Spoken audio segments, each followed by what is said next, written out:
90 minutos só de easter eggs, curiosidades e segredo dos games. O tema de hoje são jogos de corrida ou jogos de carro no geral. Só tem curiosidade boa, pega aquela pipoca, se ajeita aí e bora assistir uma maratona de conteúdo de games. Só lembrando que todo esse conteúdo são cortes do meu outro canal, o Nostalgia dos Games. Tem muito conteúdo lá também nesse estilo, lá falo de muitas curiosidades. Você pode seguir lá e seguir aqui também, beleza? O link está na descrição. E bora pro vídeo.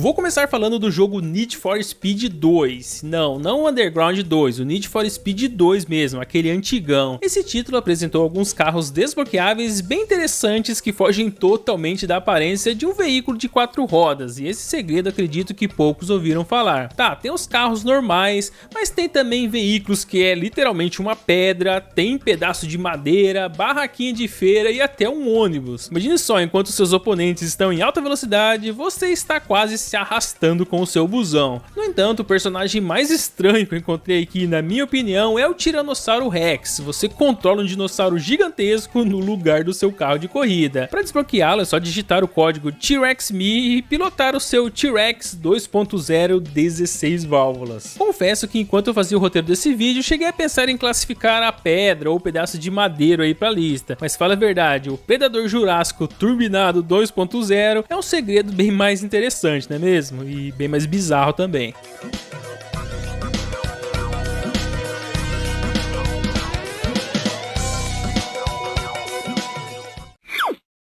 Se você é um exímio jogador de Driver 2 e já desbloqueou todas as cidades disponíveis, é possível passear livremente por aí, sem fazer missões nem nada disso, só escolher a opção Take a Ride ali e explorar a cidade à vontade. E entre tantas áreas ocultas, existe um lugar específico que mostra pequenos macaquinhos pendurados em coqueiros, lá na beira do mar mesmo. Você já viu esse lugar? Não tô lembrado não. Bom, ele está na cidade do Rio de Janeiro, um easter egg que você só encontra se for muito curioso. Seguindo o mapa lá para os lados do aterro do Flamengo, existe uma brecha entre a água e algumas árvores, e atravessando para o outro lado, você encontra pelo menos 3 macaquinhos pendurados nesses coqueiros. Eles nem se mexem, né? São apenas imagens estáticas, mas é bem interessante, só os verdadeiros fãs de Driver 2 conhecem esse local.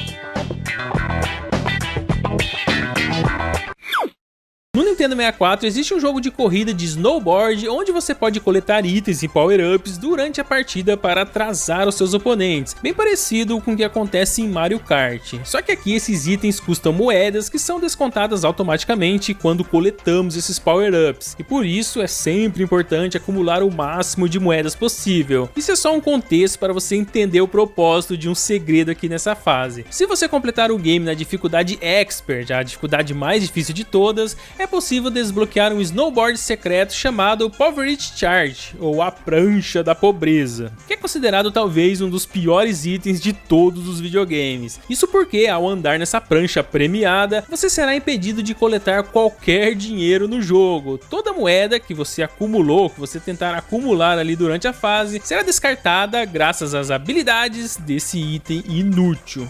Aqui no jogo Snowboard Kid 2, você já percebe logo de cara que nem sempre você será recompensado por descobrir um segredo.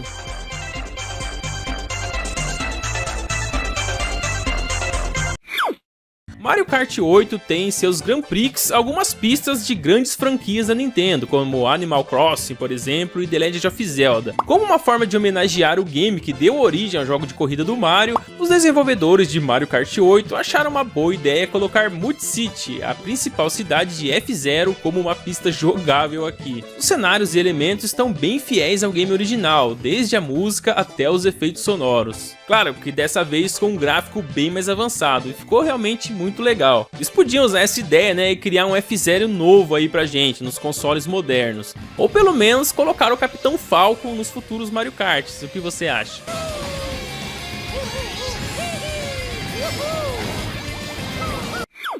Se tem uma coisa tão importante quanto o próprio jogo em si, é o seu nome. Um nome bem estruturado pode garantir o sucesso ou o fracasso de um game. E com a saturação dos jogos de corrida lá no final dos anos 80, os criadores de F-Zero precisavam fazer algo diferente para não ser só mais um game no meio de tantos outros. A intenção deles era se inspirar em algo que todo mundo tivesse algum apreço. Foi aí que eles se inspiraram na principal competição automobilística do mundo, a Fórmula 1. Sim, houve um tempo em que a Fórmula 1 tinha mais prestígio do que tem hoje. Aí você pensa, Raul, mas Fórmula 1 só tem carros, F-Zero são naves, o que isso tem a ver? Como você é burro? Calma, meu pequeno gafanhoto, eu vou explicar. A Fórmula 1 é conhecida por sua tecnologia de ponta e veículos super rápidos. E isso foi o gancho perfeito para os desenvolvedores do game. Eles queriam chamar a atenção com carros de corrida, mas que fossem muito rápidos e poderosos no estilo de uma nave. E eles exigiram que o jogo tinha que ser futurista, então tudo se encaixou ali com os carros de Fórmula 1, só que em formatos de nave. Então no lugar de Fórmula 1 se tornou Fórmula 0. Eu já ouvi falar de dança da chuva e até simpatia para fazer chover, mas nenhuma dessas opções deram tão certo se comparado com o macete de fazer chover em Havana. Sim, é possível invocar uma chuva permanente na cidade de Havana. Para que tudo dê certo, você precisa estar na frente do cemitério da cidade. Uma vez estando aqui, reparem bem ali no chão, tem um ponto marrom mais claro que o resto da rua. Ele provavelmente demarca ali o centro da rua e é bem ali o macete da chuva. Vá até esse local e simplesmente aperte o bolinha. Pronto, já vai estar chovendo na cidade toda. E depois disso, basta andar e... Não, pera, me enganei. Se você andar aqui, o sol volta para sempre. A chuva só funciona se você ficar parado no local onde você apertou bolinha. Isso aparentemente seria uma coisa inútil, né? Se não existisse um macete dentro do macete. Para que a chuva continue durante o seu passeio na cidade, basta posicionar a entrada do carro do lado do personagem bem na hora de apertar o bolinha do controle. Na hora do macete você não sai do lugar. Aperta o bolinha e entre no carro logo em seguida, né, sem se mexer. Isso vai fazer o carro andar por aí durante a chuva. O único problema é que assim que você descer do carro, né, o sol volta novamente. Mas já valeu aí pela curiosidade. Desenvolvido pela Silicon Synapse, hoje conhecida como Blizzard Entertainment, Rock'n'Roll Racing antes se chamava RPM 2, que seria uma continuação do game RPM Racing, lançado anteriormente para o Super Nintendo. Mas com a licença de alguns ótimos rocks em mãos, a Interplay, empresa responsável pela publicação do jogo, decidiu adicionar essas músicas no produto, né, no jogo, e mudar o nome para Rock'n'Roll Racing, que se tornou, né, esse game que a gente tanto gosta. Se você conhece o jogo RPM Racing, mesmo não sabendo da ligação desses dois títulos, com certeza percebeu as semelhanças, né? É praticamente um Rock'n'Roll Racing, só que com um ambiente bem mais leve e sem as músicas. Não era um jogo ruim para a época, mas tenho certeza que sem essa incrementada de rock, dificilmente RPM Racing faria metade do sucesso de Rock'n'Roll Racing. Rip was lost out there. Em 2013, a desenvolvedora russa Earth Team elaborou um remake do jogo em 3 dimensões chamado Rock'n'Roll Racing 3D e depois até teve que mudar o nome para Motor Rock. Apesar de clandestino e não reconhecido oficialmente pela Blizzard, o game serviu para dar um gostinho aos fãs do clássico. Na época a treta foi tão grande que teve até uma batalha judicial com a Blizzard levando a melhor e a Earth Team tendo seu jogo removido da Steam. A parte boa disso tudo é que a empresa russa resolveu liberar o game gratuitamente na internet, então se você quer experimentar essa versão de Rock'n'Roll Racing 3D aqui, é só dar um Google que você acha fácil esse jogo.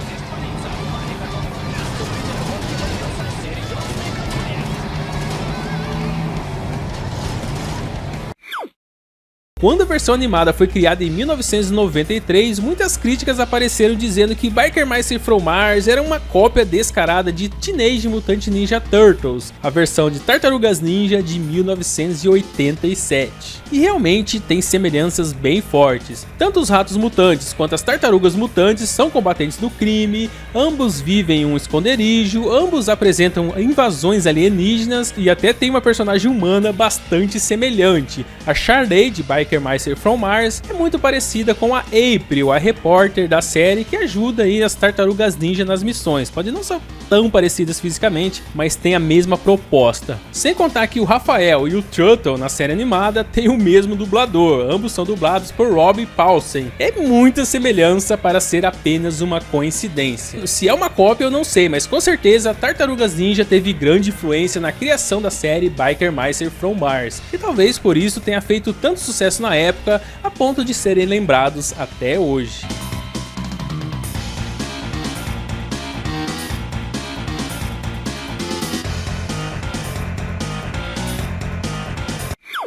Em 1999, um comercial para o Nintendo 64 de Vigilante 8 foi produzido para anunciar o lançamento do segundo game. O comercial já estava pronto, tudo gravado, tudo certinho, era só publicar. No entanto, tudo teve que ser retirado do ar devido a um ataque que ficou conhecido na época como Columbine High School, que entre dois jovens invadiram uma escola. Foi bem triste esse episódio. E esse acontecimento teve repercussão mundial e afetou vários setores da indústria, inclusive o setor de games. E qualquer coisa que lembrasse esse ocorrido era cancelado. E principalmente porque no comercial de Vigilante 8 tem um ônibus escolar que deixa as crianças na escola e depois vai direto para um combate veicular, explosão, veículos para todo lado e volta no final da aula todo danificado. E pior ainda, as crianças gostam muito do que estão vendo. Tem até uma foto aí, ó, do ônibus que foi usado no comercial com os criadores ali do game e tudo mais. Para evitar problemas, esse comercial foi cancelado. E quando eu digo esse comercial, é literalmente esse mesmo, esse que vocês estão vendo no vídeo. Esse é o vídeo do comercial cancelado.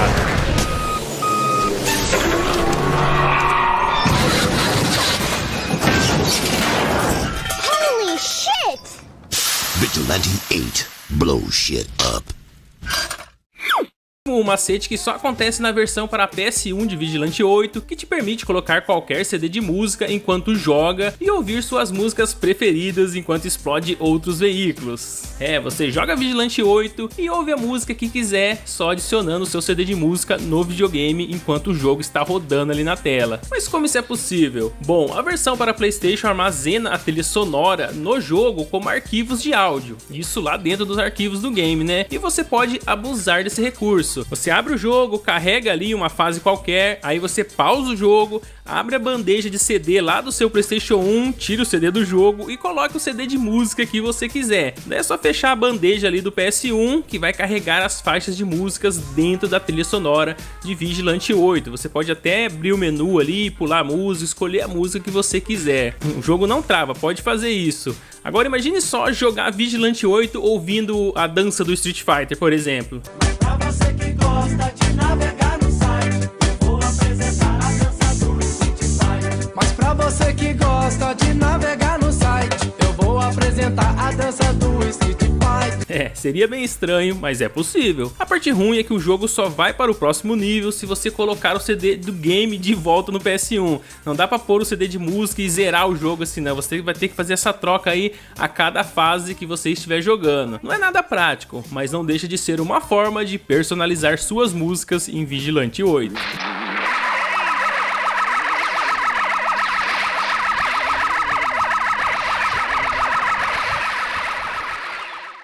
Driver 2 tem uma trilha sonora excelente, efeitos muito bem planejados, como o barulho do motor de cada veículo, por exemplo. Isso dá muita credibilidade ao game, pelo empenho dos criadores. E além dos sons convencionais, existem também sons obscuros, que podem ser ouvidos somente em locais específicos do mapa. Sons característicos daquele lugar, como por exemplo, sinos na igreja lá em Havana. Você só ouve esse som se estiver lá perto da igreja.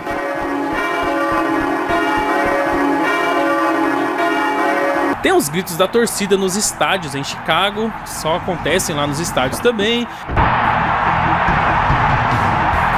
E vários outros, como a campainha em uma casa específica ali em Las Vegas, ruídos de vento lá no deserto, pássaros ali em Chicago, gaivota perto das docas e até som de uma roda gigante. Tudo são únicos sons que só aparecem em um único local do mapa no jogo inteiro. Muito bem feito esse game, né? Detalhes que nem eram obrigatórios estar no jogo, né? Mas com certeza deixam Driver 2 muito mais interessante. Você sabia da existência desses sons?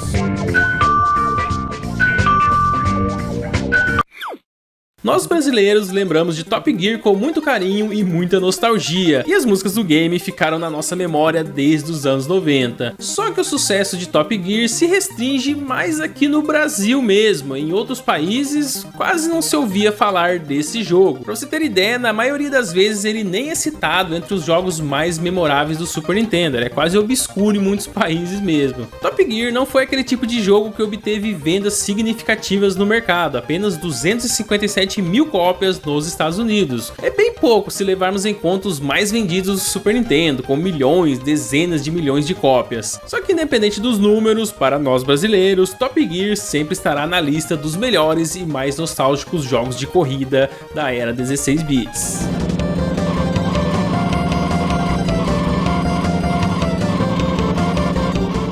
Nos tempos de PlayStation 2, aposto que todos vocês já jogaram Need for Speed Most Wanted. E depois do sucesso desse título, ele ganhou um reboot em 2012 com o mesmo nome, só que dessa vez com gráficos atualizados e recursos que o primeiro game não podia oferecer. Inclusive, um desses recursos é um easter egg que faz referência aos jogos do Mario, o Mario mesmo, lá da Nintendo. Na versão do Nintendo Wii U, em certas partes do mapa, existem alguns canos verdes gigantes bem suspeitos, vamos dizer assim, e ao estacionar seu carro em cima de qualquer um desses canos, o jogo transporta os jogadores para uma garagem subterrânea, assim como acontece nos jogos do Bigodudo. Essa referência por si só já é válida, né? Só que lá no subterrâneo você também encontrará mais referências aos jogos da Nintendo, incluindo uma pintura na parede escrito nível 1 de 1, assim como era visto no primeiro Super Mario Bros. Tinha sempre lá o nível 1 de 1, 1 de 2 e assim por diante. Só faltou mesmo os efeitos sonoros do Mario para que esse easter egg ficasse perfeito.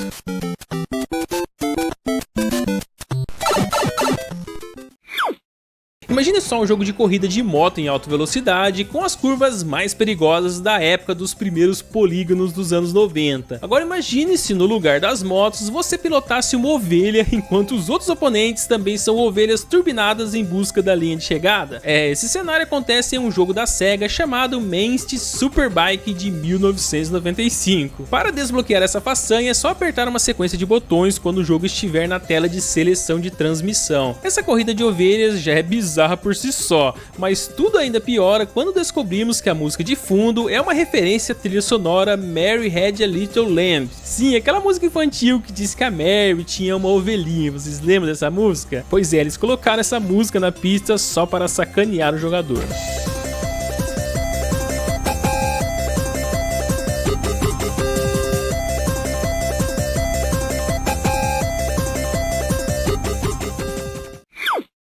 Em Super Mario Kart 8, a referência ao mascote está no Mi Race Suit, um traje característico com a aparência do ouriço. Sim, um jogo da Nintendo com referência ao mascote da Sega. Mario Kart 8 tem vários Racing Suites assim, de vários personagens diferentes, mas principalmente, né, dos próprios jogos da Nintendo, são personagens da Nintendo. E essa referência aí do rival do Mario dentro de um jogo da Nintendo, isso eu não esperava.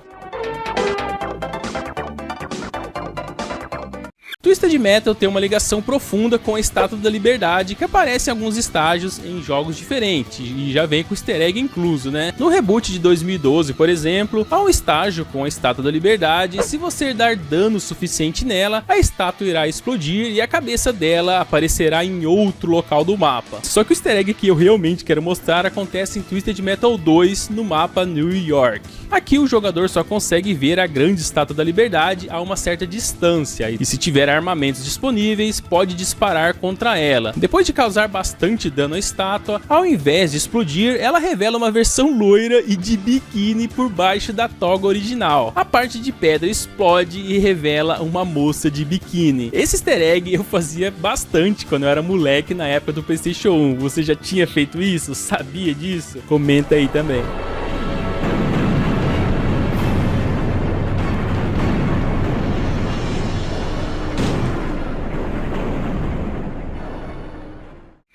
Você já sabe que o nome original do game era Top Racer e foi mudado para Top Gear na versão ocidental. Só que na época, essa mudança de nome gerou uma ação judicial envolvendo a emissora de TV britânica, a BBC, que transmitia desde 1977 um programa automobilístico chamado Top Gear, que aliás esse programa está no ar até hoje. A BBC é uma empresa forte e ganhou essa ação judicial e impediu aí que o termo Top Gear fosse utilizado em qualquer outra coisa sem a sua autorização. Felizmente a BBC permitiu que a Kenco utilizasse o nome Top Gear em seus jogos, e depois desse sufoco ainda foram lançados vários outros games com o nome Top Gear, games esses que eu aposto que poucos de vocês conhecem. Tem muito mais Top Gear e eu vou mostrar todos eles na nona curiosidade.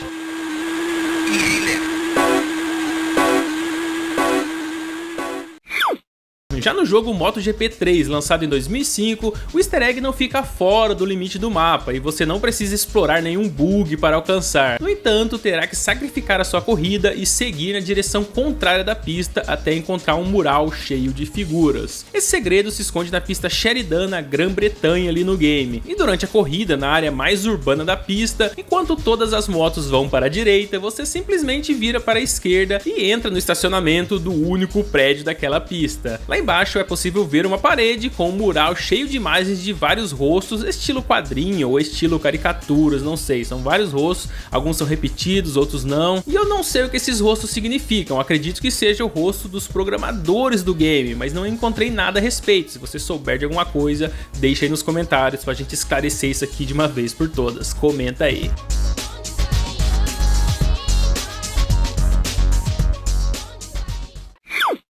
Enquanto o primeiro e o segundo game foram uma explosão de sucesso no mundo inteiro, o terceiro e o quarto jogos tiveram quedas significativas de qualidade, e realmente há uma grande diferença entre os dois primeiros se comparados com o 3 e o 4, mesmo sendo lançados na mesma geração. Só que isso tem uma explicação bem razoável. Os dois primeiros títulos foram desenvolvidos pela Single Track, e o terceiro e o quarto foram feitos pela 989 Studios, que também é uma excelente desenvolvedora. Só que quando foi feita essa troca, essa transição, a desenvolvedor original tinha os direitos autorais sobre o motor gráfico do Twisted Metal original, e o novo estúdio teve que se virar, usar as próprias ferramentas para o terceiro e o quarto jogo, tiveram que fazer tudo do zero. E isso explica, aquela sensação diferente quando jogamos e comparamos essas versões. Não estou dizendo que o 3 e o 4 são jogos ruins, mas muitos sentem que eles não têm aquela marca registrada dos primeiros Twisted Metal. O que você acha? Você sentiu essa diferença?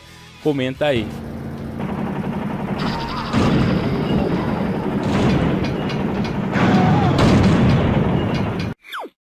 Outra coisa que sempre me intrigou e gerou até inúmeras teorias de fãs era a possibilidade de desbloquear armas em Driver 2. Lembrando que esse jogo aqui saiu antes mesmo do primeiro GTA em 3D, Era a revolução dos jogos de carro em mundo aberto. E como nas cutscenes era mostrado o protagonista John Tanner atirando nos oponentes, pensar que ele poderia atirar também durante as fases não era nada absurdo, Fora que tinha outra coisa que influenciou demais essa tese, a sua sombra. Se você reparar ali no chão, a mão direita do protagonista é mostrado uma arma, ou a sombra da arma pelo menos.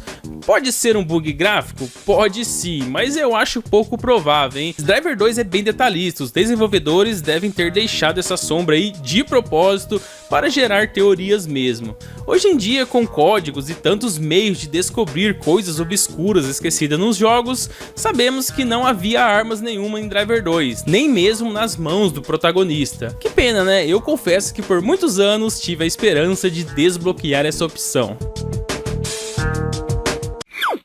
Pouca gente sabe, mas o F-Zero tem um jogo cancelado que seria lançado para o Virtual Boy, o console fracassado da Nintendo. Virtual Boy vocês conhecem, Aquele trambolho que você enfiava a cara ali para poder ver e jogar os games. Fora as dores nas costas, o Virtual Boy não deu nada de bom à Nintendo. Pois então, é para esse console que F-Zero estava sendo criado. Seu nome seria Zero Racers e contaria com os principais pilotos do primeiro jogo. São eles o Capitão Falco e mais outros novos corredores, sem esses 3 principais e vários outros novos. Bom, ele não foi lançado, mas se fosse, seria o primeiro game em 3D da franquia F-Zero. Fora o modo multiplayer, onde os jogadores iriam poder disputar quem passa mal primeiro jogando essa bomba de videogame, a ideia desse F-Zero em si é bem interessante. Pena que o Virtual Boy não favorecia muito o jogo. Na verdade, eu não favorecia nenhum jogo, né? Um exemplo é esse Mario Kart que tá tocando aí do Virtual Boy, que não chega nem aos pés da versão do Super Nintendo.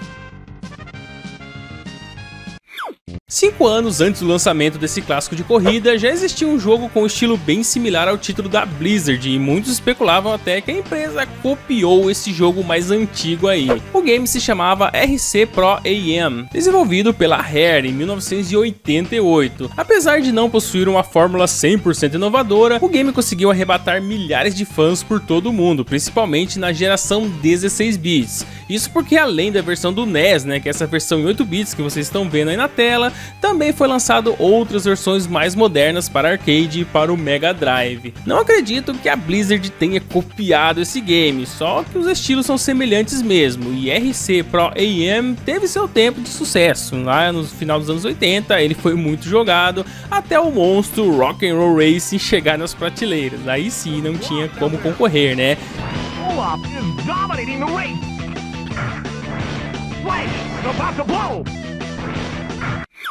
Título de 1995, lançado no MS-DOS, conhecido como Big Red Racing, uma corrida estilo arcade, onde as pistas variam desde ambientes urbanos até montanhas e desertos, tudo com uma variedade de carros impressionantes para a época. E além de competir para ver quem chega primeiro, em Big Red Racing você pode causar dano nos veículos e ter assim uma vantagem sobre seus oponentes. E fora dos limites das pistas poligonais que tremem o tempo todo por aqui, existe um local específico na pista do Japão, onde você pode sair da corrida e seguir em frente fora do mapa e seguir ali por um bom tempo. Claro, você tem que saber onde você está indo, senão acaba se perdendo. Só que no final encontrará uma montanha que, se olhada do ângulo correto, é possível ver em amarelo ali a figura de um animal quadrúpede esculpido em polígonos. Devido à limitação gráfica, é difícil entender, mas muitos jogadores acreditam que essa é uma referência a um monumento conhecido como Cavalo de Giz, localizado na Inglaterra e datado de mais de 3.000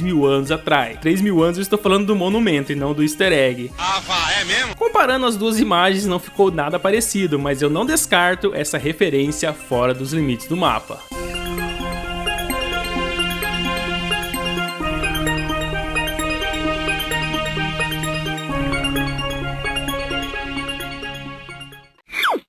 Um dos nomes por trás da criação desse título é David Jaffe, que hoje em dia é famoso no mundo dos games por ser o homem que ajudou na criação do personagem Kratos, o protagonista lá do jogo Bom de Guerra. Então, David Jaffe contou que parte da ideia de combate veicular veio dele e de seu amigo presos no trânsito e fantasiando como tirar os carros do caminho, tirar aqueles carros da frente se seu veículo tivesse várias armas e tudo mais. Enquanto muitos só reclamam no trânsito, David Jaffe usou esse tempo para criar um dos melhores jogos de combate veicular que já existiu.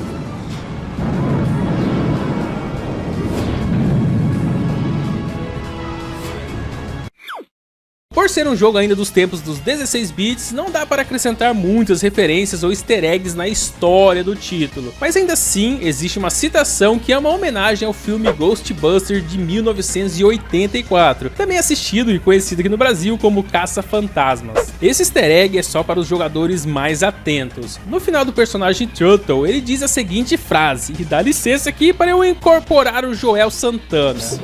Tu tá de brinquedo aí de mim, cara?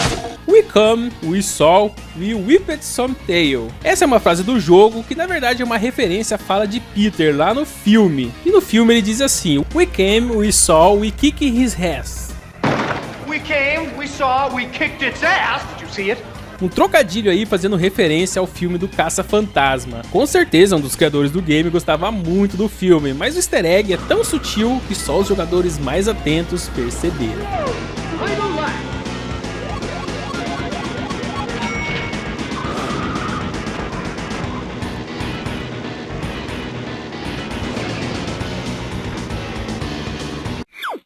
A segunda versão de Vigilante 8 foi anunciada em 1998 e intitulado como Vigilante Second Offense. Porém, o que pouca gente sabe é que inicialmente esse não era o nome do game. Durante o desenvolvimento do segundo título, ele era chamado de Vigilante 12, referindo-se aos 4 personagens adicionais em comparação aos 8 personagens que já existiam no primeiro game. Só que no final das contas, eles desistiram desse nome, pois a letra V e o número 8 do game sempre ficavam juntos ali, se destacando na capa, de forma a fazer a referência do motor V8, um motor aí muito famoso na indústria automobilística. Eles não queriam perder essa ideia, essa proposta do primeiro game, então decidiram dar continuidade ao mesmo nome, justamente por causa dessa referência. Você sabia disso?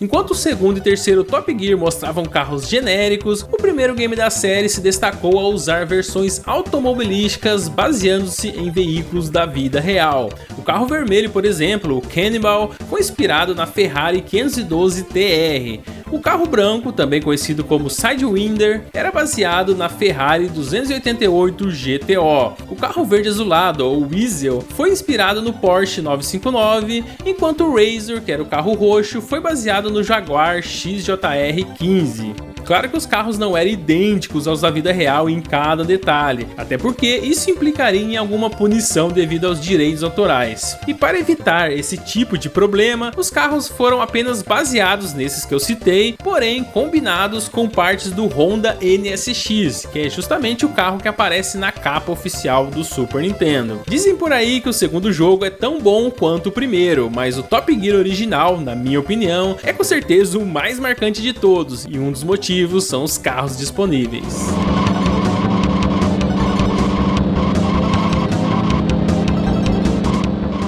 Saindo um pouco dos jogos, existe um anime baseado no jogo que se chama F-Zero GP Legend. Ele teve 51 episódios e foi exibido pela TV Tóquio, lá no Japão. Alguns episódios até chegaram a passar nos Estados Unidos, mas como não fez muito sucesso lá, foi cancelado. Essa versão conta a história do detetive Ryu, que morreu após um acidente enquanto perseguia um criminoso. Aí depois de muitos anos, Ryu é revivido por Judge Summer e Dr. Stewart, ambos personagens originais da franquia F-Zero. Eles queriam que Ryu se unisse com o piloto lendário, Capitão Falcon, para combater a Dark Million, que dentro do jogo é uma organização criminosa daquela cidade. O anime é bem legal, vale a pena assistir se você é fã do game. Só é pena que não tem português, eu sempre prefiro assistir dublado. No primeiro Gran Turismo, lá dos anos 90, até onde sei, não existe nenhum easter egg proposital adicionado pelos programadores fora do limite dos mapas, mas achei interessante comentar que é possível sim explorar algumas falhas no limite das pistas, que literalmente força o carro a atravessar as paredes. Fazer isso é um trabalho de muita paciência e muita persistência, você tem que ficar batendo ali, tentando empurrar o carro de todo jeito em uma certa falha, né? Cada pista tem algumas falhas, você tem que descobrir onde fica essa falha e ficar forçando o carro ali até ele passar para o outro lado. Uma vez atravessado fora do mapa, você poderá explorar como são os bastidores do primeiro Gran Turismo. Eu acredito que em outras versões Gran Turismo também dê para fazer isso, mas eu quis trazer o primeiro porque é mais nostálgico.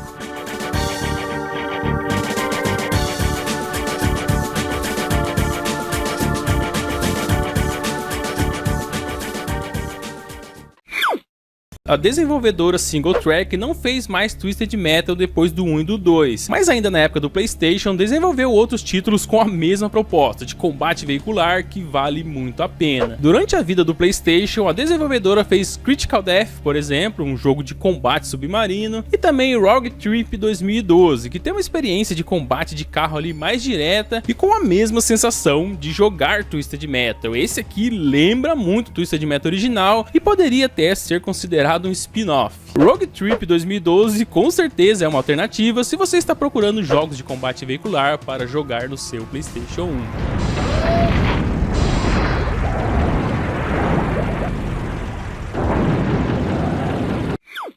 No jogo Rock'n'Roll Racing existe um personagem adicional que faz referência ao jogo The Lost Vikings, outro título da Blizzard, que aliás é um game muito interessante que vale a pena dar uma conferida. O primeiro The Lost Vikings foi lançado quase na mesma data que Rock'n'Roll Racing, mas foi só no segundo jogo que a Blizzard resolveu adicionar esse easter egg que eu vou mostrar agora. Em The Lost Vikings 2, de tempos em tempos, o grande vilão é mostrado pelo ângulo ali de trás da poltrona, e esse vilão é praticamente um gamer, né? Ele tem vários monitores ali na sala de comando e usa 2 deles só para jogar videogame. Um dos jogos que ele sempre está jogando é Pong, desde a intro do game ele joga Pong, mas em outra cena, depois de alguns minutos que você joga, algumas fases que você passa, dá pra ver outro monitor do lado mostrando claramente o Tormator, o maior vilão de The Lost Vikings 2, jogando Rock'n'Roll Racing na tela. Você já reparou isso aqui? Você já tinha percebido essa referência? Se não percebeu, tá aí pra você.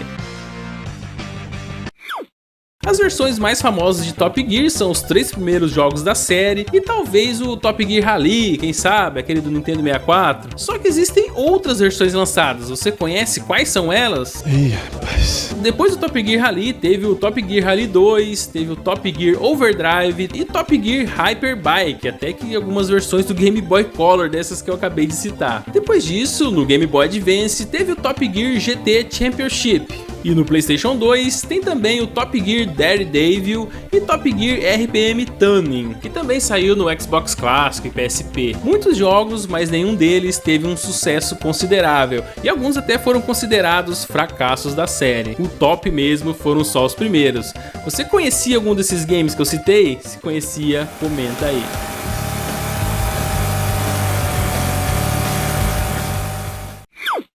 Se você jogou muitos jogos de corrida nos anos 90, provavelmente já ouviu falar de Ridge Racer Revolution, lançado em 1995 no PlayStation, que na verdade é a sequência do primeiro Ridge Racer original, né? O Ridge Racer é mais conhecido, o Revolution é a continuação dele. Enfim, no primeiro Ridge Racer você pode desbloquear o minigame Galaga, que é um jogo de navinha, e se você vencer esse jogo, conseguirá desbloquear todos os carros do game. Esse macete aparece novamente no segundo jogo, só que dessa vez um pouco mais fácil, na verdade bem mais fácil. Ao contrário do primeiro Ridge Racer, você tem a opção de usar um código para explodir todas as naves inimigas e derrotar esse jogo de uma forma muito simples. É só manter pressionado R1, L1, Select para baixo e triângulo, tudo simultaneamente. Se fizer tudo corretamente, todas as naves inimigas vão explodir e você vai desbloquear fácil. Porém, toda essa facilidade terá um custo. Se você usar esse código ao invés de combater as naves normalmente quando estiver jogando Galaga, todos os carros desbloqueados do jogo serão encolhidos para uma versão extremamente mini, carro pequenininho mesmo. São praticamente carros de brinquedo no lugar dos originais. É a mesma pista, só que com carros minúsculos. Resumindo, trapacear aqui não tem muita vantagem.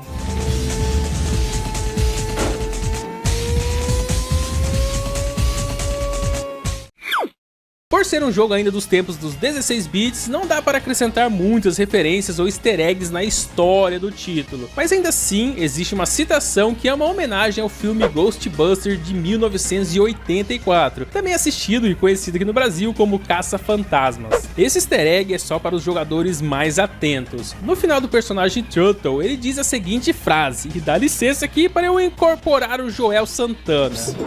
Tu tá de brinquedo de mim, cara?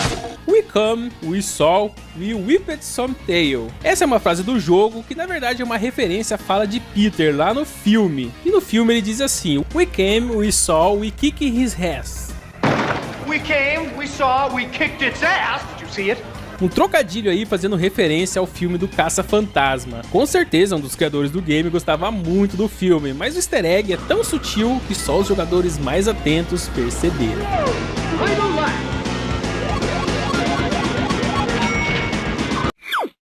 Como eu acabei de falar dos sons secretos, nada mais justo que falar também da área secreta localizada em Las Vegas.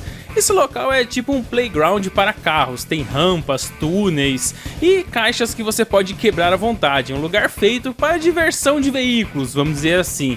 Eu já fui bastante nesse local na época do PlayStation 1 e nem me lembrava mais da existência dele até eu fazer esse vídeo. Quem quiser ir até lá, tá Tá aí a localização no mapa, fica bem próximo ao aeroporto. Além desse local secreto totalmente aleatório do game, uma coisa que sempre me intrigou aqui foi ter 2 caminhões estacionados numa plataforma de concreto ali no canto. Eu ficava por horas tentando chegar até lá, com as rampas ou com outros meios ali.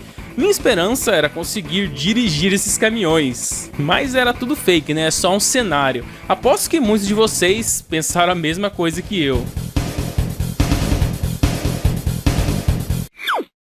Sabe aquele bar que aparece no início do jogo durante a cutscene? Aquele bem no comecinho mesmo. Pois é, ele se chama Red Driver Bar e se procurarmos bem procuradinho é possível encontrá-lo no jogo. O bar está localizado no norte de Chicago, bem perto do estádio de beisebol, nessa parte indicada no mapa aí. Caso você queira procurá-lo enquanto estiver jogando, eu recomendo que vá à noite, que aí sim, né, será bem parecido com a cena inicial lá do jogo, da cutscene, com os LEDs piscando em vermelho e tudo mais. Esse letreiro ficou bem famoso e realmente se destaca, né, em meio a tantos prédios à noite.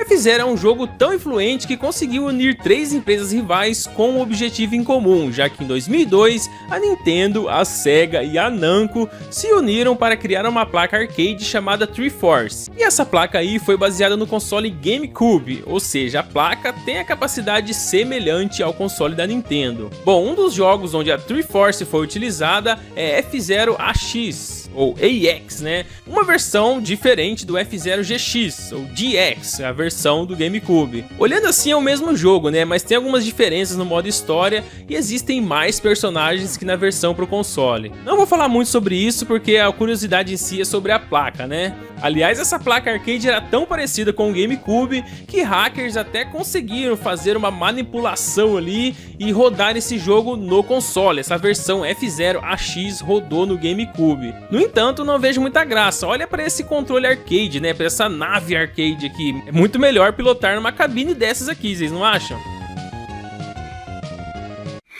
Firebugs é um exclusivo do PS1 com veículos futuristas, onde você pode pegar power-ups e usá-los contra os seus oponentes. Há 5 pistas nesse game e uma área extra, e é nessa área extra que esconde um easter egg que mostra o rosto de todos os desenvolvedores envolvidos na produção do game. Esse local secreto fica escondido um andar acima da pista convencional. Você vê a pista e o local secreto está escondido, como se estivesse dentro da montanha ali. A entrada fica bem no começo da corrida, mas para chegar lá tem que fazer um movimento correto, meio que escalando as paredes ali em alta velocidade, atravessar uma parede invisível até finalmente cair no corredor correto. Fazendo isso, você encontrará finalmente o easter egg escondido fora do limite do mapa e conhecerá o rosto dos criadores desse game.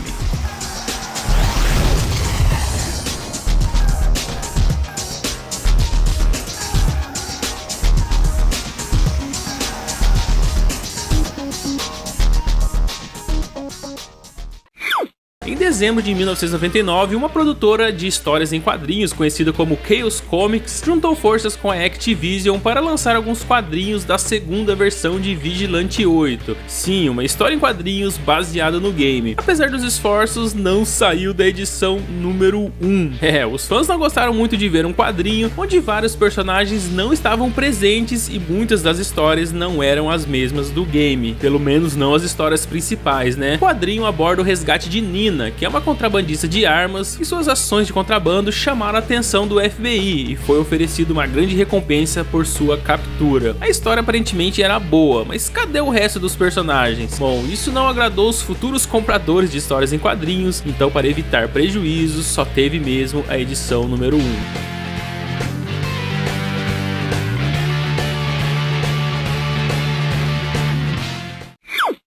Eu não poderia deixar de falar do famoso bug que permite ao jogador chegar em 2 posições na linha de chegada. Na verdade, ganhar os pontos das 2 posições ao mesmo tempo. Para isso, no primeiro Top Gear, você precisava bater no poste da linha de chegada na última volta e conquistar uma pontuação dupla. Isso acontecia porque ao bater no poste a toda velocidade, o jogo reconhecia que seu carro já venceu. Porém, você ainda não tinha passado totalmente pela linha de chegada e ao passar novamente, você recebia mais uma posição no ranking. Se você fosse muito rápido mesmo, podia até ficar com o primeiro e segundo lugar, mas caso algum carro te ultrapassasse no meio desse bug, você ainda ficava com a terceira, quarta, quinta posição, independente, você ficava com a posição seguinte, ficava com a primeira, por exemplo, e a quinta posição, por exemplo, você sempre ficava com duas. Esse macete era melhor que muitos códigos secretos daquela época e já me permitiu ganhar muitos campeonatos no primeiro Top Gear.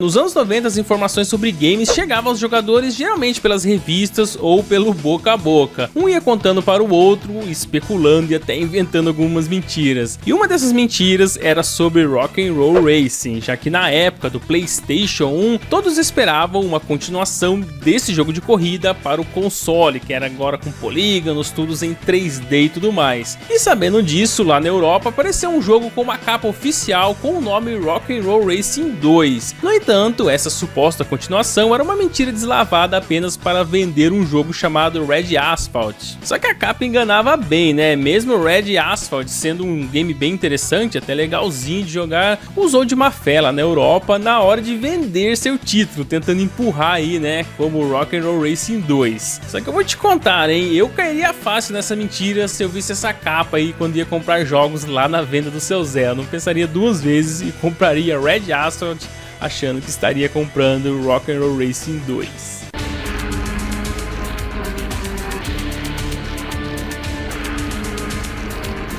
Armor. O Twisted Metal original passou por inúmeras mudanças durante o desenvolvimento, e uma delas é que os 4 primeiros níveis eram na verdade uma área só, tudo junto, mas teve que ser dividido em 4 partes e modificado, né, se tornando as 4 primeiras fases. Mas a maior e talvez a melhor mudança foi a adição do modo multiplayer de última hora. Segundo os criadores, nunca foi a intenção original poder jogar em tela dividida, até que um único programador, sozinho, sem permissão de ninguém, decidiu tentar fazê-lo funcionar apenas 2 meses antes do lançamento. Ele fez tudo isso sem o consentimento do seu chefe, mas que no final acabou aprovando e adicionando o modo multiplayer quando viu que era um ponto positivo para o game, né? Mas originalmente essa não era a intenção, ele fez por conta própria mesmo. Não achei o nome do desenvolvedor que fez isso, mas ele foi um herói, hein? E deixou o Twisted Metal muito mais atrativo com o modo multiplayer.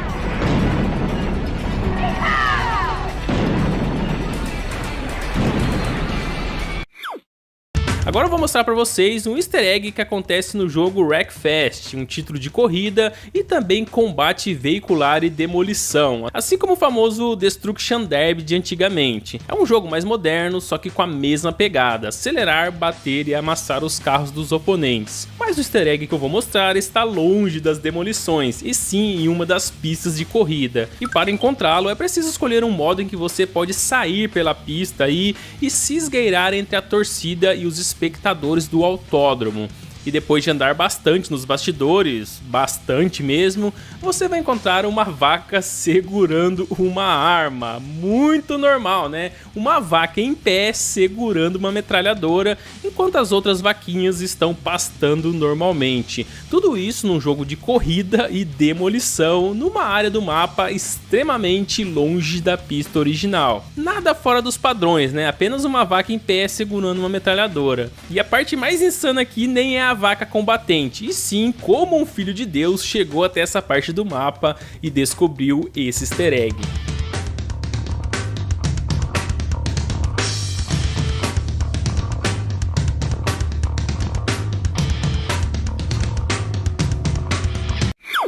Depois do sucesso dos anos 90, o game ganhou uma sequência para PS2 e Nintendo DS, que seria melhor nunca ter sido lançada, já que foi mundialmente rejeitada e criticada. Aqui a história base permanece a mesma, apenas com algumas variações, e o foco do jogo ainda são corridas de moto, mas transformar um clássico da era 2D em um jogo em 3 dimensões nem sempre é uma boa ideia, e assim como aconteceu com vários outros títulos famosos, Biker Mice from Mars em 3D acabou sendo um grande fracasso. Mesmo com gráficos cartunescos cartunescos e bem definidos para a época, claro, a jogabilidade é travada e a mira de ataque é bem confusa, o que faz perder toda aquela emoção que tínhamos quando jogávamos no Super Nintendo. Depois dessa rejeição, o game foi deixado de lado por vários anos, até ganhar uma versão para Android e iOS, só que no estilo bem genérico de corrida. Apesar de eu gostar muito de jogos modernos, a versão de Biker Mice from Mars ainda é melhor no Super Nintendo.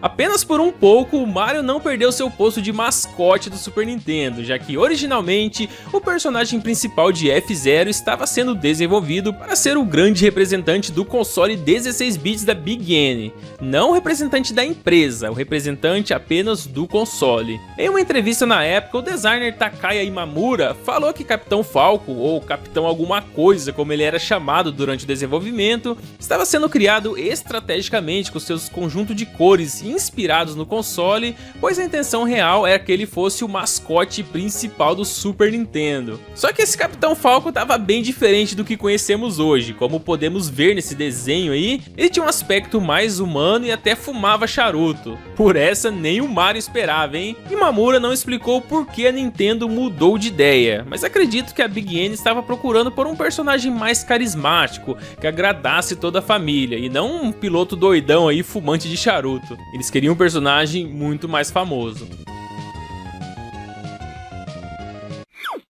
Assim como qualquer franquia de sucesso, Twisted Metal permitiu a criação de alguns spin-offs diferentes que buscavam expandir ainda mais, a grandiosidade dos títulos principais. E assim foi criado Twisted Metal Kids. Bom, na verdade o nome é Small Brown, lançado em 2001. E eu chamei de Twisted Metal Kids porque o game tem a mesma proposta do Twisted Metal, só que com um ambiente mais light, para as crianças mesmo, com carrinho de controle remoto e tudo mais. Esse foi desenvolvido pela Icogno Entertainment e o intuito era criar realmente um game que poderia ser jogado pelas crianças, tirando aquele aspecto violento e substituindo tudo por muito mais humor, tudo mais colorido, tudo mais infantil mesmo, só que sem perder a essência principal de Twisted Metal. Sabendo que a proposta é essa, eu digo que o resultado ficou muito bom.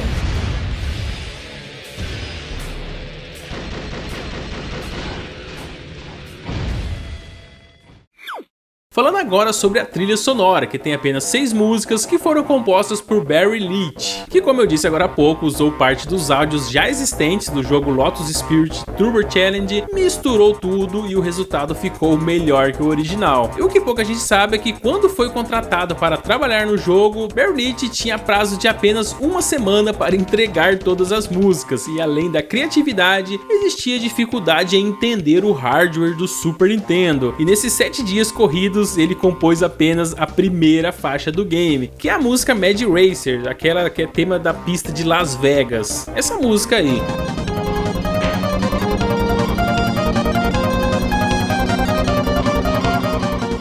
Então, já com o prazo estourado, ele resolveu rearranjar algumas músicas do jogo Lotus Spirit, que foram músicas que ele mesmo havia composto um ano antes. Não foi por maldade nem preguiça não, ele apenas estava sem prazo, aí reutilizou um trabalho que ele já havia feito. O resultado final ficou excelente, todas as músicas do game Top Gear são muito boas e memoráveis. Aliás, devido a esse grande feito num prazo tão curto, Barry Leitch foi recontratado para criar as músicas do Top Gear Rally lá do Nintendo 64.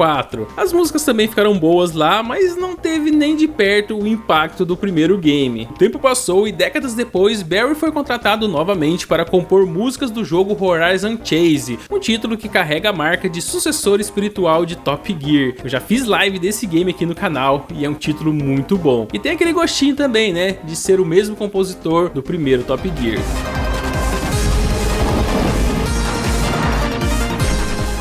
Um dos desafios no modo livre do jogo era encontrar os carros secretos. Cada cidade possuía um carro escondido e era preciso muita persistência para descobrir. Muitas vezes era necessário dar voltas e mais voltas por um caminho aparentemente sem nada demais, só que no final tinha o tão procurado carro secreto.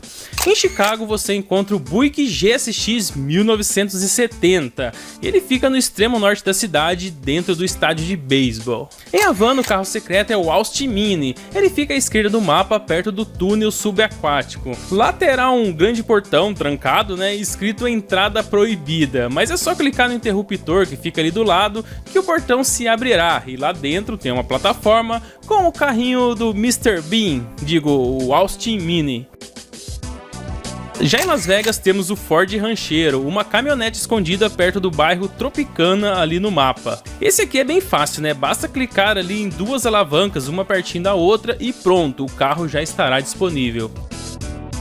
E por último, o carro secreto do Rio de Janeiro, o International Harvest Freestar, um caminhão bem antigo de 1967. Esse veículo é bem reforçado e aguenta muita pancada. O local fica ao norte do mapa e é só clicar no interruptor que fica ali na calçada mesmo e pronto, o seu carro já estará desbloqueado. O veículo é lento, mas muito recompensador encontrá-lo dentro do jogo.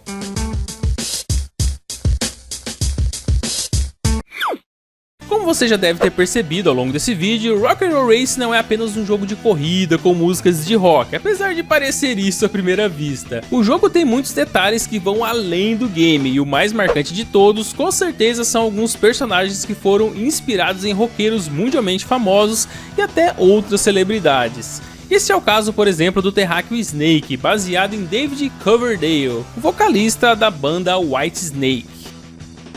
Tem também o piloto Jake Badlands, que é bastante semelhante a Jake Lee, guitarrista da banda Badlands. Tem o Cyberhawk, que também pode ser interpretado como uma menção a uma das capas do álbum da banda Judas Priest, essa capa que eu tô mostrando aí pra vocês. Mas também o nome Cyberhawk pode ser uma citação à banda Hawkwind, percussora do estilo conhecido como Space Rock, o que se encaixa perfeitamente nas corridas em diversos planetas que acontecem no game. Ou ainda existe uma terceira explicação, né, que Cyberhawk é baseado no desenho Silverhawks, aquele desenho dos anos 80 onde os heróis são cyborgs, que é bem parecido, né, com Cyberhawk e Silverhawk. Talvez até seja uma mistura de todos esses exemplos que eu citei, mas esse personagem tem bastante referência. Já o personagem Roadkill Kelly pode ser descrito como uma mistura do rosto do Exterminador do Futuro, lá do filme, com o rosto de Sebastian Bach, ex-vocalista da banda Skid Row. E realmente, né, é bem semelhante isso aí. Existem várias outras referências, mas eu peguei as mais conhecidas e nenhuma dessas informações foram confirmadas ou negadas pela Blizzard, o que deixa os jogadores ainda mais intrigados, né? Mas fala a verdade, não tem como negar todas essas semelhanças, realmente tem muita referência aí que faz todo sentido, mesmo com as imagens do jogo 16 bits, dá pra perceber muita coisa. O que vocês acharam? Essas referências são verdade ou só especulação dos jogadores? Comenta aí embaixo. Olaf is dominating the race.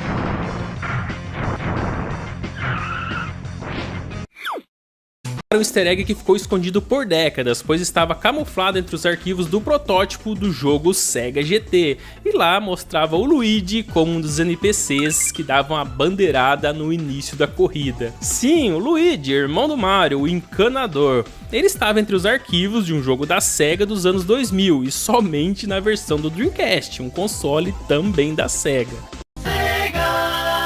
Esse protótipo do jogo de corrida mostra Luigi com toda a sua alegria e entusiasmo enquanto dava a bandeirada toda vez que seu carro arrancava. Esses arquivos só foram descobertos recentemente, pois não está no jogo original lançado lá no ano 2000, apenas no protótipo que os desenvolvedores usaram durante a criação do game. Na versão final, o Luigi foi oficialmente excluído. Porém, graças à internet e os emuladores, é possível até jogar essa versão Sega GT com o Luigi na linha de chegada. Por essa, nem a Nintendo esperava.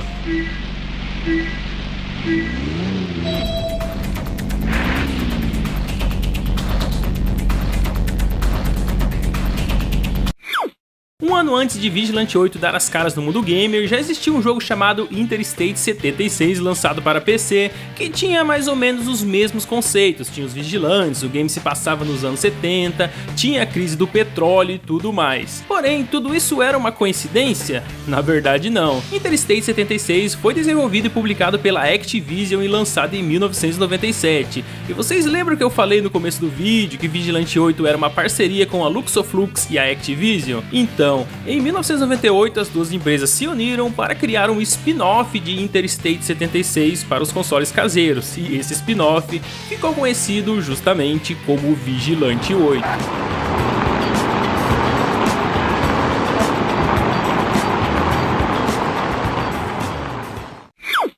Por alguma razão, a Konami foi à procura de um patrocinador para o lançamento europeu desse game, realmente encontrou um bom pagamento com o chocolate Snickers. Como resultado, a versão europeia apresenta uma quantidade absurda de colocação de produtos Snickers. Por onde você vai, no menu, na corrida, em qualquer lugar, tem propaganda dessa marca. Mas nenhum deles, nenhuma vez mesmo, aconteceu na versão americana, só aparece na versão europeia. Para você ter ideia, até alguns upgrades dentro do game são barras de chocolate no lugar dos itens. Eles apelaram demais nas propagandas, mas nada que tenha influenciado na diversão desse clássico com músicas excelentes.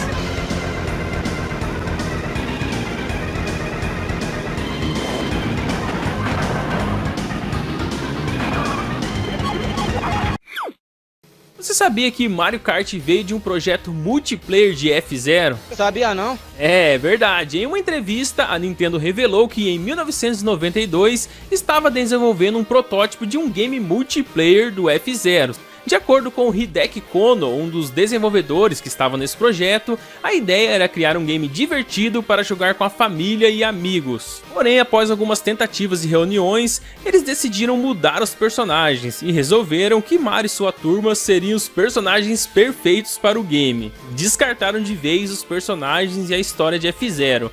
A Nintendo acreditava que uma versão de corrida do Mario atingiria um maior público que o próprio F-Zero. E realmente, né, o encanador é mais famoso mesmo, por isso Mario Kart fez tanto sucesso. Quando eu era criança, meu sonho era poder ter um carrinho de controle remoto daqueles potentes que participavam de corridas, campeonatos e tudo mais. Porém, tive que me contentar mesmo jogando o game Big Scale Racing, lançado em 2002 para PC, que tem a mesma proposta. Você controla um carro em miniatura, competindo com outros veículos do mesmo porte e várias pistas feitas para esse tipo de veículo. O jogo é meio limitado em comparação com outros games de corrida da época, mas eu achei a proposta bem interessante. Ainda mais quando descobri que é possível arremessar o seu carro fora da pista e encontrar um easter egg fora do mapa. Bom, logo na terceira pista do campeonato, se você acelerar seu mini carro em direção a um barranco, vai arremessá-lo fora da pista, e então é só procurar ali, por trás dos galpões, uma passagem secreta.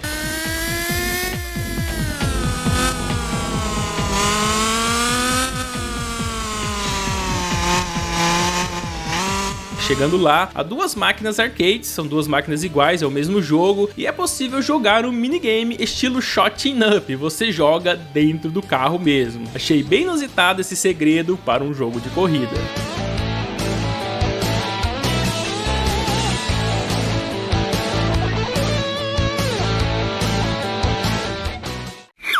Por ter sido lançado 2 anos depois, o Super Nintendo tinha um hardware melhor que o seu rival, o Mega Drive. E uma de suas vantagens era o famoso Mod 7, um modo gráfico do Super Nintendo que simula o efeito 3D, permitindo que cenários ou imagens de fundo sejam redimensionadas ou giradas, criando assim uma sensação tridimensional. Você usa imagens 2D, só que parece 3D, vamos dizer aí que é um falso 3D. Bom, muitos jogos naquela época utilizavam dessa técnica, inclusive o F-Zero. E até então acreditava-se ser muito difícil implementar isso no Mega Drive, pelo menos implementar com perfeição. Bom, eu disse difícil, né, e não impossível. Acontece que um tempo depois, um fã resolveu criar uma versão demo do game da Nintendo para o Mega Drive. O projeto se chama G-Zero, ou G0. Ele simula muito bem o efeito criado pelo modo 7, causando também aquela sensação em 3D. Contrariando aí o que muitos falavam do Mega Drive, ele tem sim capacidade para isso. Essa demo é jogável, porém até o momento desse vídeo ela ainda não havia sido finalizada. Mas pelo menos prova, né, que o console da Sega também poderia fazer algo semelhante. Megão, hein? Surpreendendo até em jogos da Nintendo.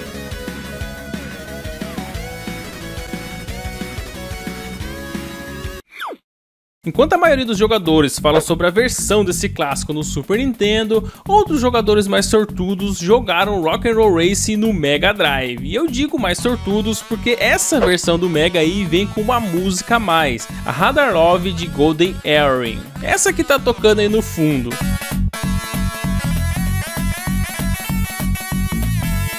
Sem querer entrar no mérito de qual dos dois consoles é o melhor, se é o Mega Drive, se é o Super Nintendo, no quesito música adicional, o Megão levou a melhor com o jogo Rock'n'Roll Racing.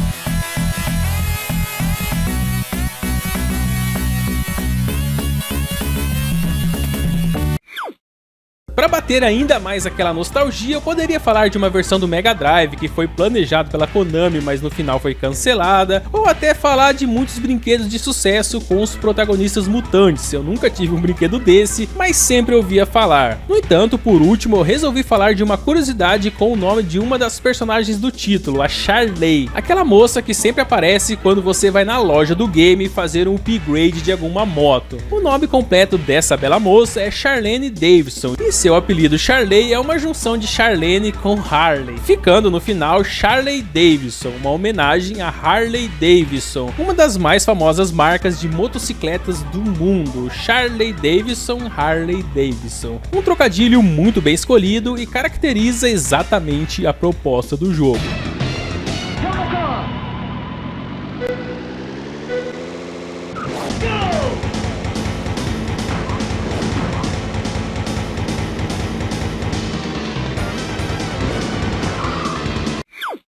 Uma curiosidade que muitos jogadores questionavam na época do lançamento de Top Gear era a origem da foto que fica no plano de fundo ali do menu inicial do jogo. Sabe aquela imagem preto e branco com prédios e ruas ao fundo enquanto você digita o seu nome, escolhe o carro e tudo mais? Então, não existe uma confirmação oficial, porém muitos jogadores comprovaram que esse local é uma foto tirada da rua entre a Washington Boulevard e a Avenida Jefferson na cidade de Detroit, nos Estados Unidos. A imagem realmente é parecida. E ainda tem a informação de que esse trecho da rua já fez parte de um circuito de Fórmula 1 lá na década de 80, o que aumenta ainda mais as chances desse endereço estar 100% correto. E olha aí, é realmente o mesmo lugar. Agora que você já sabe, aposto que toda vez que estiver no menu de Top Gear 1, vai reparar melhor nessa imagem de fundo.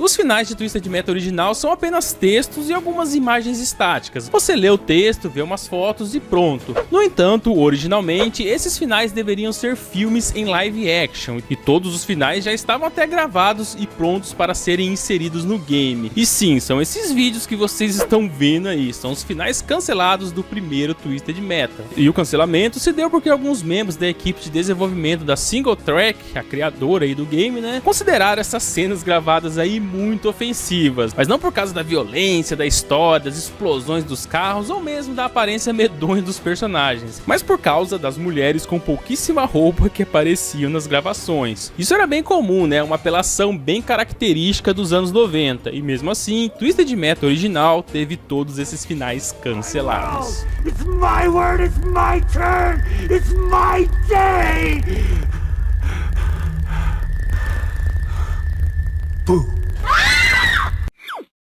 Se você assistir aos créditos do primeiro game até o final, verá que há um membro da equipe de desenvolvimento chamado Bruce Crocane. E esse nome com certeza passou batido, já que ninguém leu os créditos mesmo, né? No entanto, há um easter egg aqui, já que o motorista do carro Trumper, que existe lá no jogo, se chama Bruce Cochrane. Exatamente o nome como aparece nos créditos, uma homenagem, né? Provavelmente de um dos desenvolvedores. Você tinha percebido isso?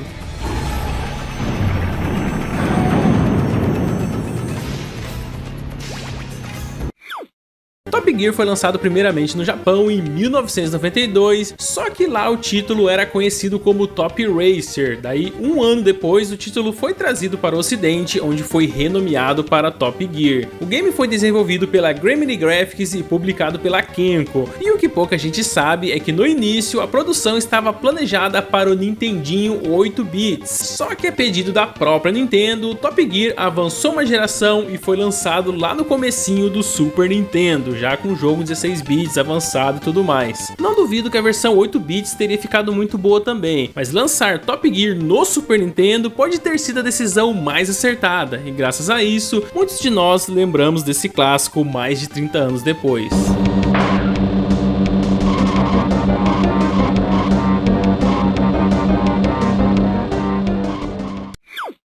Em Wave Runner, um jogo de corrida sobre as águas lançado pela SEGA, também há uma referência ao Sonic, só que no colete salva-vidas do piloto de jet ski. Nesse título, inclusive, tinha um arcade completo, com um mini jet ski, uma tela gigantesca e tudo mais. Só faltou a água mesmo. A imersão devia ser tanta que poucos jogadores perceberam a referência aí do ouriço atrás do colete do protagonista.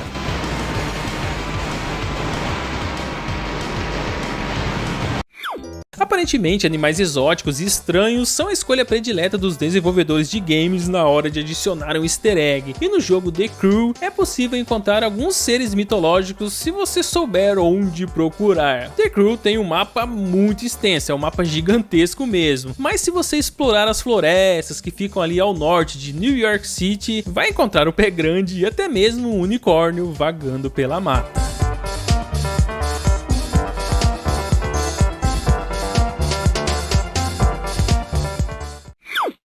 Nesse vídeo eu já falei sobre dirigir um dinossauro, encontrar um unicórnio na mata e até vaca combatente escondida atrás da arquibancada. Mas para o final eu separei a melhor parte, a possibilidade de correr com um cavalo em Daytona USA nas versões do Sega Saturno e PC. É isso mesmo, todos os oponentes vão de carro e você vai a cavalo, ou nesse caso você é o cavalo. E é um cavalo muito mais potente que o pé de pano, hein? Ele faz até drift na pista e você ainda escolhe se quer marcha manual ou marcha automática. Pra quem se lembra, a SEGA era cheia dessas coisas em seus jogos de corridas mais antigos. O problema é que agora que você já sabe dessa possibilidade, Daytona USA não será mais lembrado somente por ser um jogaço e que tinha máquinas de fliperama extremamente chamativas nos anos 90, mas também será lembrado por ter um cavalo super turbo como carro desbloqueável.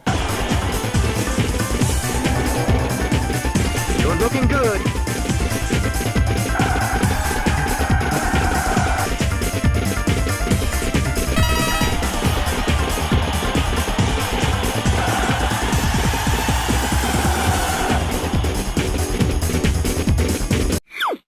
Caso você queira passear de boa e sem levar dano a cada batida da polícia, existe um código de invencibilidade no jogo, ele pode ser ativado finalizando o game uma vez.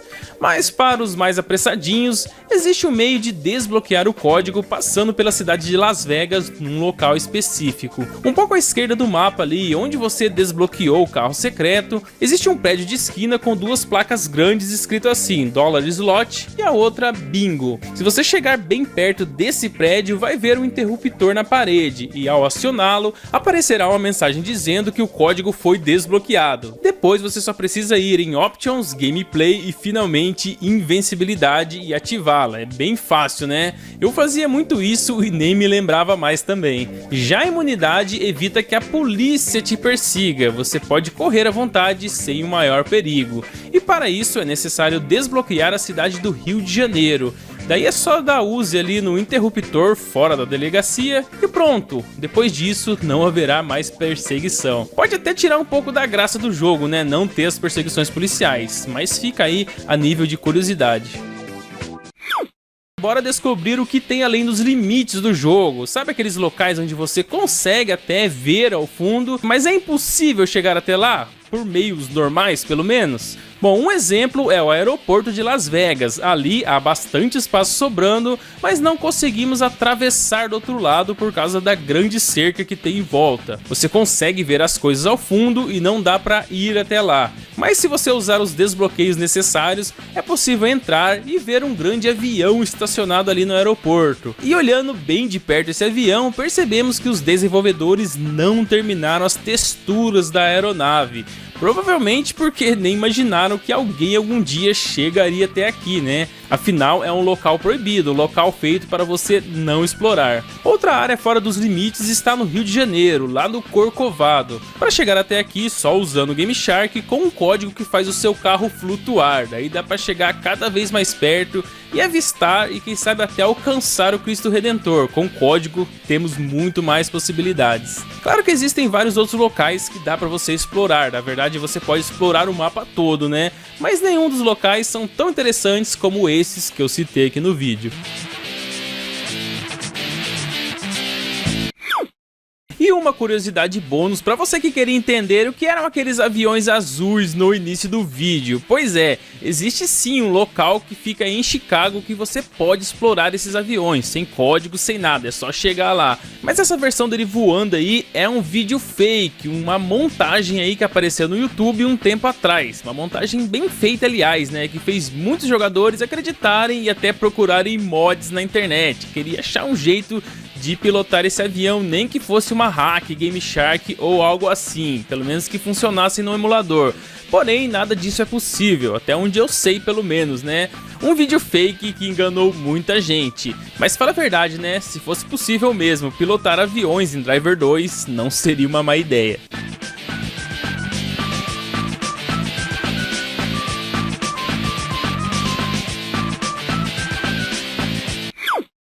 O mundo dos games sempre teve belas mulheres que desfilaram sua beleza e seus corpos esculturais. Para uns eram apenas pixels, né? Mas para outros eles levavam muito a sério. E às vezes ocorre que um jogo é censurado por mostrar demais esses atributos femininos da personagem. Bom, vocês entenderam o que eu quis dizer, né? Bom, foi isso exatamente que aconteceu em F-Zero Maximum Velocity do Game Boy Advance. Um game de corrida que foi censurado porque as personagens tinham poucas roupas. É um pouco estranho falar isso, né? Afinal, elas ficam dentro da nave. Como que a gente ia enxergar alguma coisa? Mas o problema está no final das corredoras Jenny Christie e a Kumiko, que tiveram seus trajes alterados, pois estavam mostrando muitos detalhes e acabou incomodando aí algumas pessoas. Para quem não conhece, o final de F-Zero Maximum Velocity é apenas uma imagem do piloto, mas isso já foi suficiente para ter que ser feito essas alterações. Eita, que pena que modificaram, né? Se fosse lá no início dos anos 90, aposto que teria a foto dela e muito mais por aí. Antes de fazer sucesso no Super Nintendo, Biker Mice from Mars já era uma série animada com grande potencial, tanto que rendeu 3 temporadas com 65 episódios, e o episódio final foi exibido em 1996. Para quem não conhece a história da série, que também é a história do game, vou tentar dar uma resumida. O show segue 3 ratos motociclistas antropomórficos chamados Truttle, Model e Vinny, que escaparam de uma guerra em seu planeta natal Marte antes de chegar para defender a Terra do mal contra os Plutarquianos, que são os vilões da série. A intenção dos ratos é combater o inimigo aqui na Terra para quem sabe um dia voltar para Marte. Apesar das batalhas frequentes, nenhum sangue é mostrado e muitos vilões são monstros, alienígenas e robôs. Tinha muita ação na série animada, o que gerou muitos personagens icônicos, inclusive vilões. E por isso, na versão do Super Nintendo, temos 6 personagens selecionáveis, 3 mocinhos e 3 vilões. Na época eu conheci primeiro o game e só depois assisti a série animada e gostei demais dos dois. Mas e você, conheceu primeiro a série animada ou o game? Comenta aí.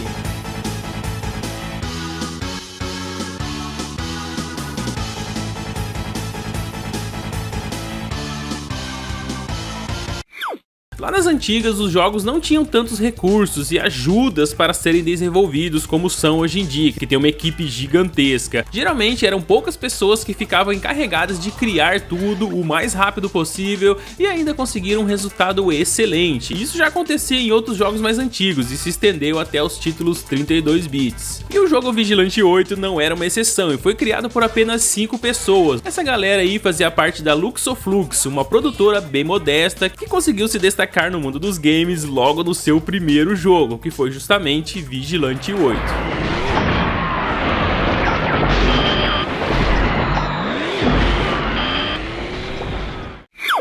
Existem muitas contradições se a narração é um dos melhores ou piores momentos do jogo, já que muitas vezes você quer ouvir a música, né, quer curtir o som ali e o narrador não para de falar. E se você fala inglês ou entende inglês, né, entende o que o narrador está dizendo, ainda vai continuar com essa sensação, já que algumas vezes ele te elogia e outras vezes zomba da sua cara. Depende muito da sua performance ali na corrida. E a curiosidade que eu quero mostrar em torno desse tema é que o narrador do jogo se chama Larry Huffman, e lá nos Estados Unidos ele é conhecido como Supermouth, ou Super Boca em português. Um apelido carinhoso que ele recebeu do Los Angeles Times por conseguir falar mais de 300 palavras em 1 minuto.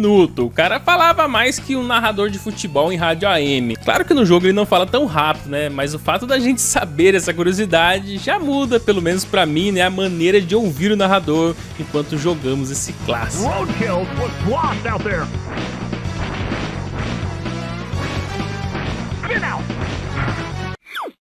Engana-se quem pensa que só existe um F-Zero para o Super Nintendo. Na verdade, foram lançados 3 jogos. Ah, você não conhece os outros 2? Mas tá perdoado, né? Já que esses 2 jogos adicionais só saíram para o Satellaview no Super Famicom, o Super Nintendo japonês. E para quem conhece o Satellaview, é um acessório do Super Nintendo que funciona online, como se nós baixássemos jogos hoje em dia nos consoles modernos, uma versão digital do game. Então, para você jogar esses 2 títulos, você precisava ter o Satellaview, morar no Japão e acessar o acessório somente em horários específicos, já que o Satellaview não funcionava 24 horas, ele só funcionava dependendo do horário, você tinha que se programar para jogar ele. Até por isso não existem esses 2 outros F-Zeros em mídia física, você não acha cartucho dele, apenas em emuladores você consegue jogar hoje em dia, e naquela época apenas com Satellaview. Você sabia da existência desses games? Eu confesso que até pouco tempo atrás eu nem fazia ideia. E pensando bem, né, deveria ser bem frustrante jogar no Satellaview naquela época. Imagine você perder o horário do jogo porque sua mãe queria ver a novela na TV, e daí na sua vez de jogar, o jogo já estava offline de novo. Não sei nem se é bom ou ruim o Satellaview não ter funcionado no Brasil.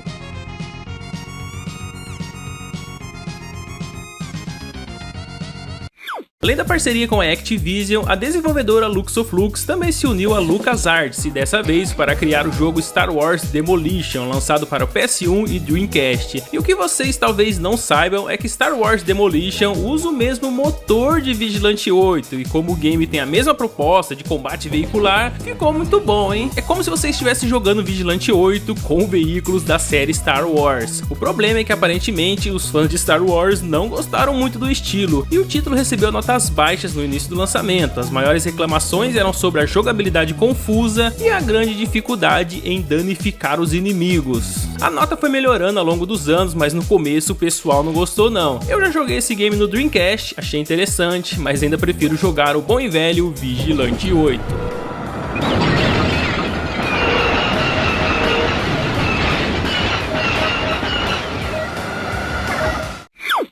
Twisted Metal nunca foi popular no Japão, e talvez o motivo seja porque a desenvolvedora nunca seguiu as estranhas sugestões da Sony japonesa. Na época, a Sony do Japão queria que David Jaffe e o resto da equipe substituíssem as armas de Twisted Metal por frutas e vegetais. Sim, trocar todos os mísseis, foguetes e tudo mais por frutas e vegetais. Talvez para vender o game para um público mais jovem. Só que a Single Track nunca considerou seriamente essa ideia, e provavelmente foi uma coisa boa, já que a estética do jogo é o que faz Twisted Metal dar certo, né? Frutas e vegetais talvez até dariam certo no Japão, mas no ocidente os jogadores queriam ver o caos em Twisted Metal.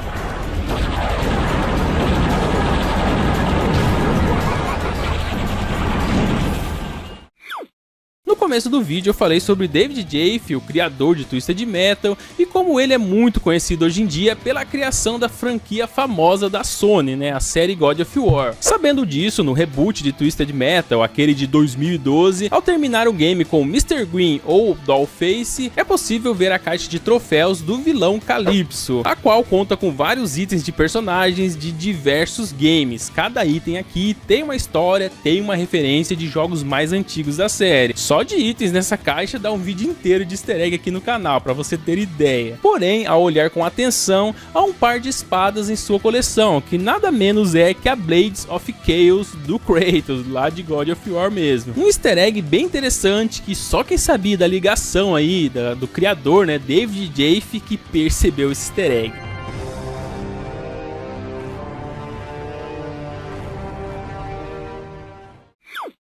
No jogo Motocross Madness existe um easter egg fora do limite do mapa, conhecido como o Muro da Morte, que arremessa o jogador para longe da moto.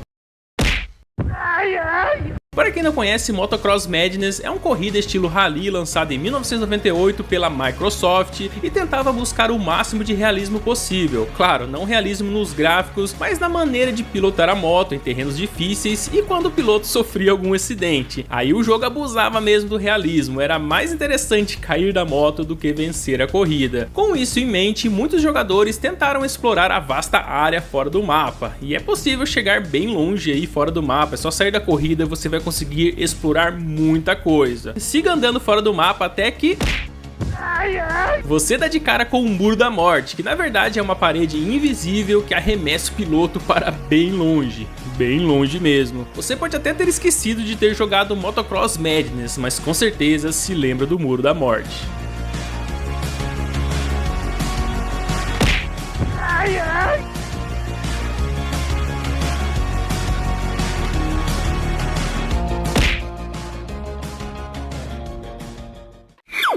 Como o Top Gear foi um dos primeiros games de corrida lançado no Super Nintendo, muitos jogadores elogiaram as inovações das pistas, a possibilidade de abastecer durante a corrida e as músicas que grudam na sua mente e dão aquela energizada durante a corrida. O problema é que Top Gear não era exatamente inovador, na verdade era quase uma cópia de um game de computador do Amiga chamado Lotus Spirit Turbo Challenge, que é justamente esse game, essa gameplay que eu estou mostrando aí no vídeo. É quase como olhar para uma variação do Top Gear, e não é só por causa da aparência visual não, existem também outras evidências. Bom, Lotus Spirit Turbo Challenge foi desenvolvido pela Magnetic Fields, que é subsidiária da Gremlin Graphics, exatamente a desenvolvedora de Top Gear. Ambas as empresas estavam interligadas, e por conta disso até mesmo algumas faixas da trilha sonora de Lotus Spirit foram rearranjadas e adicionadas no jogo do Super Nintendo, e devido à ligação entre as duas desenvolvedoras não houve nenhum problema em reaproveitar muita coisa do jogo lançado anteriormente no Amiga, acrescentar e dar uma repaginada e acrescentar no Top Gear. E até algumas músicas são bem semelhantes, vou falar mais sobre isso daqui a pouco,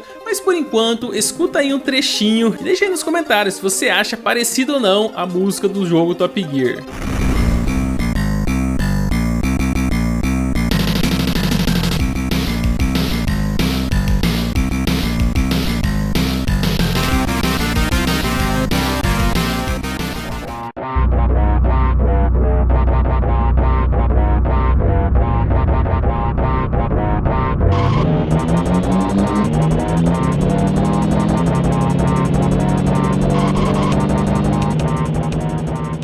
Outro easter egg do primeiro Top Gear envolve o nome dos programadores do game em forma de corredores nos carros adversários. Você com certeza se lembra do Rich, aquele corredor que sempre ficava nas primeiras posições. Você ultrapassava facilmente qualquer carro, mas o Rich era o mais difícil. Então, esse cara aí é Rich Brennan, o líder de desenvolvimento dos 3 primeiros títulos da série. Como ele era o chefe entre os desenvolvedores, deixou o carro dele o mais rápido. Os outros nomes são de outros desenvolvedores, mas Rich acabou sendo o piloto mais lembrado pelos jogadores e também o mais odiado no primeiro Top Gear.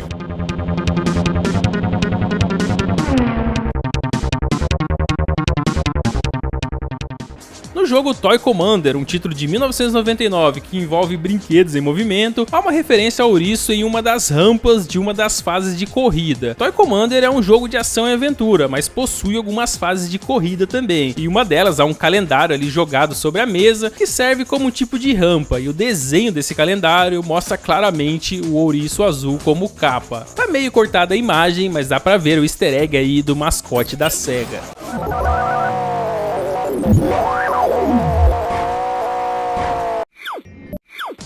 No jogo Toy Commander, um título de 1999 que envolve brinquedos em movimento, há uma referência ao ouriço em uma das rampas de uma das fases de corrida. Toy Commander é um jogo de ação e aventura, mas possui algumas fases de corrida também, e uma delas há um calendário ali jogado sobre a mesa que serve como um tipo de rampa, e o desenho desse calendário mostra claramente o ouriço azul como capa. Tá meio cortada a imagem, mas dá pra ver o easter egg aí do mascote da SEGA.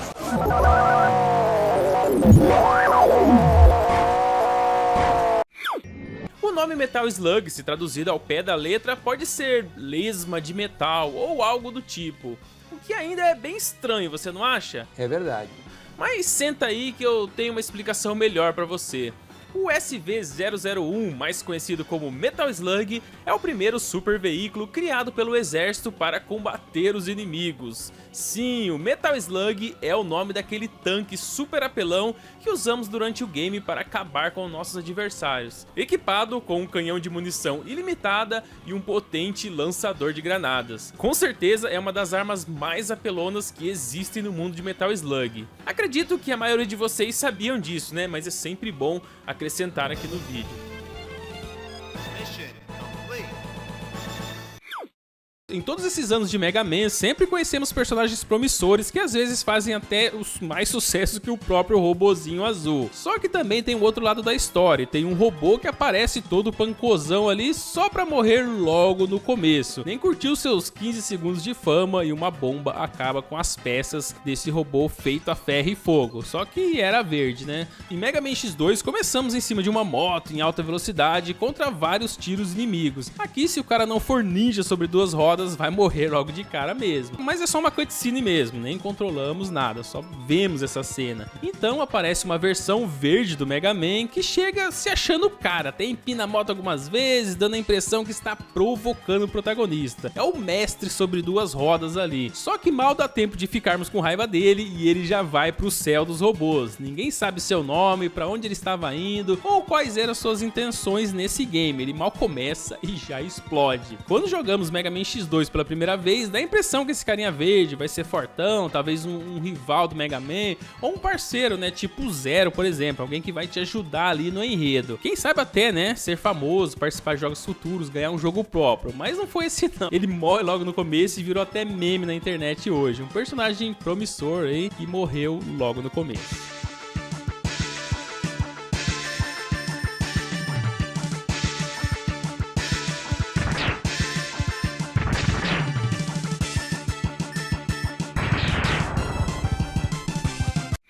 E agora, nas duas últimas curiosidades, eu escolhi coisas interessantes que só podem ser descobertas com alguma ajuda, de alguma forma ali de burlar o sistema, como o Game Shark, por exemplo. Com os códigos em mãos, é possível desbloquear o jogo inteiro, cidades, fases e até mudar a aparência do protagonista. Você pode, por exemplo, se parecer com qualquer um daqueles pedestres que todo mundo tentou atropelar e nunca conseguiu. Bom, e o que mais me chamou a atenção foi o macete de deixar os veículos do tamanho de miniaturas, não só do seu carro, né, mas de todos que trafegam ali nas ruas. Todos os veículos se parecerão com brinquedos, apesar da colisão ainda parecer reconhecer o tamanho real desses carros, né, mas todos eles ficam bem pequenininhos. Esse código oficialmente já existe no primeiro driver, lá é só apertar uma sequência de botões e tudo fica assim, mas no segundo jogo não é possível, não tem nenhum jeito de fazer uma sequência de botões com códigos, e para fazer a miniatura de carros e várias outras coisas,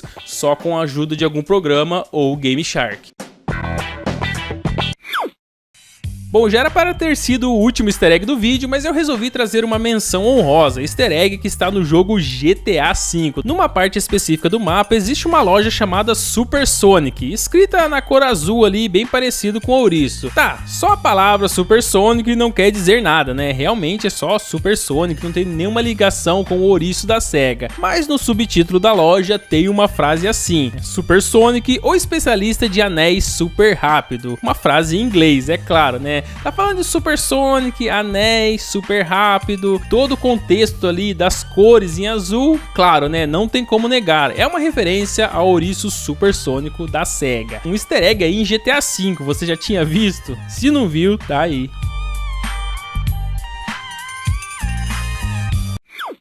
É isso aí, família, se você chegou até o final desse super vídeo de curiosidades, não esqueça do like, se inscreva também e se inscreva no canal Cortes NDG, né? Como eu disse, esse tipo de vídeo vai começar a ser postado lá no Cortes NDG, serão vídeos diferentes aqui do Nostalgia dos Games. Se você gosta de vídeos bem longos assim, uma maratona mesmo, se inscreve lá, sempre vai ter muito conteúdo que não vai ser recente aqui no Nostalgia dos Games, né? Vai assistir vídeos aqui no Nostalgia dos Games de um jeito e outros vídeos lá no Cortes do NDG. Então se inscreve lá também. É isso, valeu e até a próxima. Fui!